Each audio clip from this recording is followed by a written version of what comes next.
Hi there. Welcome to the first episode of Eminent Scientists. Let's learn from them. What we have today is Max Planck. The source of these podcasts shall be Bruce, Paula Bruce, one of the beautiful books that we have in organic chemistry.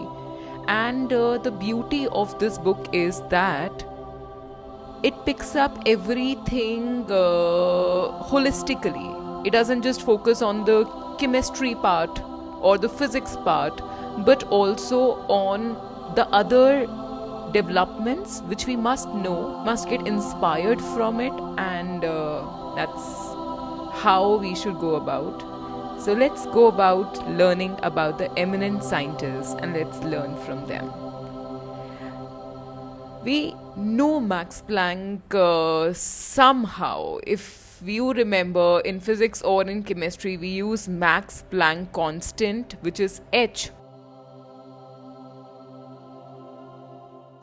whose value is 6.626 into 10 to the power minus 34 joules seconds. So this h is quite famous in physics as well as in chemistry, right? But let's pick up an excerpt from Paula Bruce itself and see what this organic chemistry book has to say about Max Planck.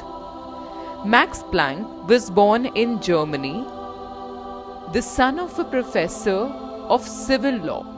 He was a professor at the University of Munich and Berlin. Two of his daughters died in childbirth and one of his sons was killed in action in World War I. In 1918, Planck received the Nobel Prize in physics for his development of quantum theory. He became president of Kaiser Wilhelm Society of Berlin, later renamed the Max Planck Society in 1930. Planck felt that it was his duty to remain in Germany during the Nazi era, but he never supported the Nazi regime.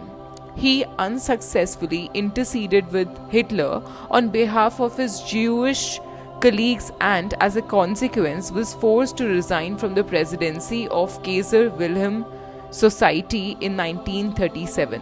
A second son was accused of taking part. Now, this one is a serious allegation. This one is a serious thing. One of his sons was killed in the action in World War I, and second one was executed. That's huge. The second son was executed. So Planck lost his home to Allied bombings. He was rescued by Allied forces during the final days of the war. Who says history is not related to science, history is not related to chemistry. We must understand World War II now from the perspective of these scientists. These scientists, we had, I would say, a pool of the greatest scientists during that time and suffering World War II simultaneously.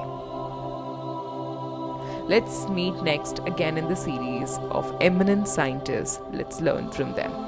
Stay tuned with Rasayan Prayogshala.